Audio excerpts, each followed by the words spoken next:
ಮಂಡ್ಯ ಲೋಕಸಭಾ ಅಖಾಡದಲ್ಲಿ ಕಾಂಗ್ರೆಸ್ ಹಾಗೆ ದಳದ ಮಧ್ಯೆ ನೇರ ಯುದ್ಧ ಇದೆ. ತೆನೆ ಜೊತೆ ಕಮಲ ನಂಟಸ್ತಿಕೆ ಬಳಸಿದೆ. ಆದ್ರೆ ಕಮಲ ಮೂಡಿದಂತಹ ಸುಮಲತಾ ಮಾತ್ರ ದೂರ ದೂರ ಅಂತ ಮಂಡ್ಯ ಬಿಟ್ಟು ಉಳಿದ ಕ್ಷೇತ್ರಗಳತ್ತ ದೃಷ್ಟಿ ನೆಟ್ಟಿದ್ದಾರೆ.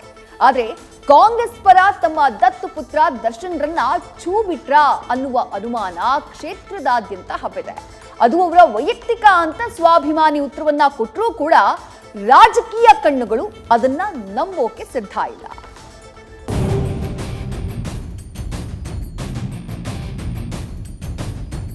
ಅವರೇನು ಸಣ್ಣ ಮಗು ಅಲ್ಲ, ನನ್ನನ್ನು ಕೇಳಿ ಪ್ರತಿಯೊಂದು ಹೆಜ್ಜೆ ಹಾಕಬೇಕು ಅಂತ ಏನೂ ಇಲ್ಲ. ಅವರ ವೈಯಕ್ತಿಕ.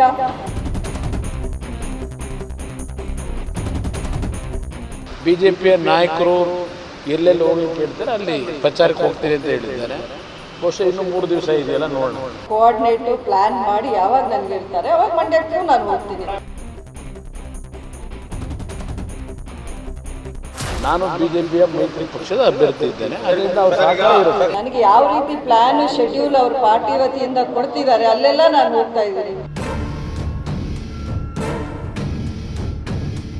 ನಾನ್ ಬರೋವರೆಗೂ ಮಾತ್ರ ಬೇರೆಯವ್ರ ಹವಾ, ನಾನ್ ಬಂದ ಮೇಲೆ ನಂದೇ ಹವಾ. ಸೇಮ್ ಟು ಸೇಮ್ ಎಲೆಕ್ಷನ್ ಬಂದ್ರೆ ಸಾಕು, ಮಂಡ್ಯದ ಹವಾ ದೊಡ್ಡ ಮಟ್ಟದಲ್ಲಿ ಸದ್ದಾಗೋದು ಪಕ್ಕ. ಈ ಬಾರಿಯೂ ಮಂಡ್ಯ ರಣರಂಗ ಸದ್ದಾಗ್ತಾ ಇದೆ. ಮಾಜಿ ಸಿಎಂ ಎಚ್.ಡಿ. ಕುಮಾರಸ್ವಾಮಿ ಸ್ಪರ್ಧೆಯಿಂದ ರಂಗೇರಿದ ಚುನಾವಣೆಯಲ್ಲಿ ದಳ ಕಾಂಗ್ರೆಸ್ ನಡುವೆ ನೇರ ಯುದ್ಧ ಶುರುವಾಗಿದೆ. ಆದರೆ ಕಳೆದ ಸಲ ಸ್ವಾಭಿಮಾನಿ ಸೆರಗಿನ ಮೂಲಕ ಮತ ಕೇಳಿದ್ದ ಸುಮಲತಾ ಮಾತ್ರ ಮಂಡ್ಯದ ಯಾವ ಮೂಲೆಯಲ್ಲೂ ಕಾಣಿಸ್ತಿಲ್ಲ. ಮೈತ್ರಿ ಪಾಳ್ಯದಲ್ಲಿ ಗೊಂದಲ ಮೂಡಿಸಿದ ಸುಮಲತಾ ನಡೆ.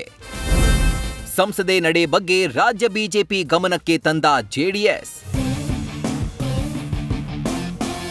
ಹೌದು, ಕ್ಷೇತ್ರ ತ್ಯಾಗದ ಬಳಿಕ ಮಂಡ್ಯಕ್ಕೂ ತಮಗೂ ಯಾವುದೇ ಸಂಬಂಧ ಇಲ್ಲ ಅನ್ನೋ ರೀತಿ ಸುಮಲತಾ ತಲೆ ಹಾಕಿಲ್ಲ. ಸುಮಲತಾ ಅವರ ಈ ನಡೆ ಬಗ್ಗೆ ಮಂಡ್ಯದಲ್ಲಿ 10 ಮಂದಿ 10 ರೀತಿ ಮಾತನಾಡ್ತಿದ್ದಾರೆ.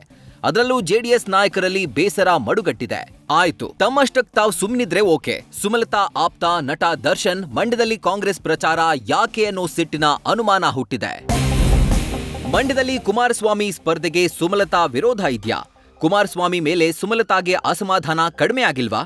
ಒಂದ್ ವೇಳೆ ಪ್ರಚಾರದಲ್ಲಿ ಭಾಗಿಯಾದ್ರೆ ವರ್ಚಸ್ಸು ಕುಂಠಿತವಾಗೋ ಭೀತಿ ಕಾಡ್ತಾ ಇದ್ಯಾ ಅನ್ನೋ ಪ್ರಶ್ನೆಗಳು ಕ್ಷೇತ್ರದಲ್ಲಿ ಕೇಳ ಸಿಗ್ತಾ ಇದೆ. ಮಂಡ್ಯ ಟಿಕೆಟ್ ಕೈತಪ್ಪಿರೋ ಬಗ್ಗೆ ಸುಮಲತಾಗೆ ಅಸಮಾಧಾನವಿದ್ಯಾ? ಈ ಕಾರಣಕ್ಕೆ ಸುಮಾ ಬೇರೆ ಕ್ಷೇತ್ರಗಳಲ್ಲಿ ಪ್ರಚಾರ ನಡೆಸ್ತಾ ಇದ್ದಾರಾ ಅಂತ ದಳ ತಳಮಳದಲ್ಲಿದೆ. ತಾವು ಪ್ರಚಾರಕ್ಕೆ ಬಾರದೆ ಎಚ್ಡಿಕೆಯನ್ನ ಸೋಲಿಸುವ ಪ್ಲಾನ್ ಏನಾದ್ರೂ ಸುಮಲತಾ ಹೊಂದಿರಬಹುದಾ ಅನ್ನೋ ಅನುಮಾನದ ಜೊತೆಗೆ ಸುಮಲತಾಗೆ ಒತ್ತಡ ಹಾಕಲು ಆಗದೆ ರಾಜ್ಯ ಬಿಜೆಪಿ ಇಕ್ಕಟ್ನಲ್ಲಿದ್ಯಾ ಅನ್ನೋ ಪ್ರಶ್ನೆಯೂ ದಳವನ್ನ ಚಿಂತೆಗೆ ಕೆಡವಿದೆ. ಆದ್ರೆ ಸಂಸದೆ ಸುಮಲತಾ ಮಾತ್ರ ಬೇರೆಯದ್ದೇ ವಾದ ಮಂಡಿಸ್ತಿದ್ದಾರೆ. ನಾನು ಸ್ಪರ್ಧೆ ಮಾಡಿದ್ರೆ ದರ್ಶನ್ ನನ್ನ ಪರವಾಗಿ ನಿಲ್ತೀನಿ ಅನ್ನುವಂಥ ಮಾತು ಅದು ಅವತ್ತೂ ಹೇಳಿದ್ರು, ಅದನ್ನು ಮಾಡಿದ್ದಾರೆ, ಮುಂದಕ್ಕೂ ಮಾಡ್ತಾರೆ. ಅದರಲ್ಲಿ 2 ಮಾತಿಲ್ಲ. ಆದರೆ ನನ್ನನ್ನು ಬಿಟ್ಟು ಅವ್ರು ಎಲ್ಲಿಗೆ ಪ್ರಚಾರ ಹೋಗ್ತಾರೆ ಅದಕ್ಕೆ ನನಗೆ ಸಂಬಂಧನೂ ಇರೋದಿಲ್ಲ. ಅವರೇನು ಸಣ್ಣ ಮಗು ಅಲ್ಲ, ನನ್ನನ್ನು ಕೇಳಿ ಪ್ರತಿಯೊಂದು ಹೆಜ್ಜೆ ಹಾಕಬೇಕು ಅಂತ ಏನೂ ಇಲ್ಲ. ಅವರ ವೈಯಕ್ತಿಕ. ನಾನು ಹೇಳ್ತಾ ಇದ್ದೀನಲ್ಲ, BJP ಪಕ್ಷ ಅವರ ಕೋಆರ್ಡಿನೇಟು ಪ್ಲ್ಯಾನ್ ಮಾಡಿ ಯಾವಾಗ ನನಗೆ ಹೇಳ್ತಾರೆ ಅವಾಗ ಮಂಡ್ಯಕ್ಕೂ ನಾನು ಹೋಗ್ತೀನಿ. ವೆರಿ ಸಿಂಪಲ್ ಅಲ್ವಾ? ನನಗೆ ಯಾವ ರೀತಿ ಪ್ಲ್ಯಾನು ಶೆಡ್ಯೂಲ್ ಅವ್ರ ಪಾರ್ಟಿ ವತಿಯಿಂದ ಕೊಡ್ತಿದ್ದಾರೆ ಅಲ್ಲೆಲ್ಲ ನಾನು ಹೋಗ್ತಾ ಇದ್ದೀನಿ.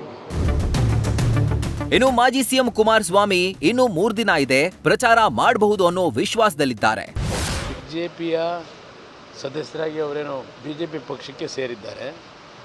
ಈಗ ಬೆಳಗ್ಗೆ ನಾನು ಯಾವುದೋ ಒಂದು ಹೇಳಿಕೆ ನೋಡಿದೆ, ಬಿಜೆಪಿಯ ನಾಯಕರು ಎಲ್ಲೆಲ್ಲಿ ಹೋಗ್ಲಿಕ್ಕೆ ಹೇಳ್ತಾರೆ ಅಲ್ಲಿ ಪ್ರಚಾರಕ್ಕೆ ಹೋಗ್ತೀರಿ ಅಂತ ಹೇಳಿದ್ದಾರೆ. ಬಹುಶಃ ಇನ್ನು 3 ದಿವಸ ಇದೆಯಲ್ಲ, ನೋಡೋಣ. ಈಗ ಸ್ಟೇಟ್ಮೆಂಟ್ ಮಾಡಿದ ತಕ್ಷಣ ಬೆಂಬಲ ಅಂದಿಲ್ಲ, ಸ್ಟೇಟ್ಮೆಂಟ್ ಮಾಡದೇನೂ ಬೆಂಬಲ ಕೊಡ್ಬೋದಲ್ಲ. ಅದರಿಂದ ನಾನು ಅವರು ಈಗಾಗಲೇ ಬಿಜೆಪಿಯ ಒಂದು ಪಕ್ಷಕ್ಕೆ ಸೇರ್ಪಡೆ ಆಗಿರತಕ್ಕಂಥದ್ದೇನಿದೆ, ನಾನು ಬಿಜೆಪಿಯ ಮೈತ್ರಿ ಪಕ್ಷದ ಅಭ್ಯರ್ಥಿ ಇದ್ದೇನೆ, ಅದರಿಂದ ಅವ್ರ ಸಹಕಾರ ಇರುತ್ತೆ. ಒಟ್ಟಾರೆ ಮೈತ್ರಿಯೊಳಗಿನ ಈ ಗೊಂದಲಗಳು ಕರಗ್ತಾ ಇಲ್ಲ. ಮಂಡ್ಯದಲ್ಲಿ ಸುಮಲತಾ ಆಡ್ತಿರುವ ಒಗಟಿನ ಮಾತುಗಳು ದಳವನ್ನ ಮೌನಕ್ಕೆ ತಳ್ಳಿದೆ. ಆದ್ರೆ ರಾಜ್ಯದಲ್ಲಿನ 2ನೇ ಹಂತದ ಕ್ಷೇತ್ರಗಳಲ್ಲಿ ಹೊಂದಾಣಿಕೆ ಬಲು ಕಷ್ಟ ಅನ್ನೋ ಮಾತು ಕೇಳಿ ಬರ್ತಿದೆ. ಬಿಜೆಪಿ ವಿರುದ್ಧ ಗೆದ್ದು ದಡ ಸೇರಿದ ಶಾಸಕರು ಬಿಜೆಪಿ ಜೊತೆಗಿನ ಮೈತ್ರಿಯನ್ನ ಹೇಗೆ ಸ್ವೀಕರಿಸ್ತಾರೆ ಅನ್ನೋದು ಮೈತ್ರಿಗೆ ಕಾಡ್ತಿರುವ ಪ್ರಶ್ನೆ. ಮೈಸೂರಿನಿಂದ ರವಿ ಪಾಂಡವಪುರ ಜೊತೆ Ganapati, political bureau, news first. News first ನಿರ್ಭೀತಿಯಿಂದ ನಿಮ್ಮ ಪರವಾಗಿ.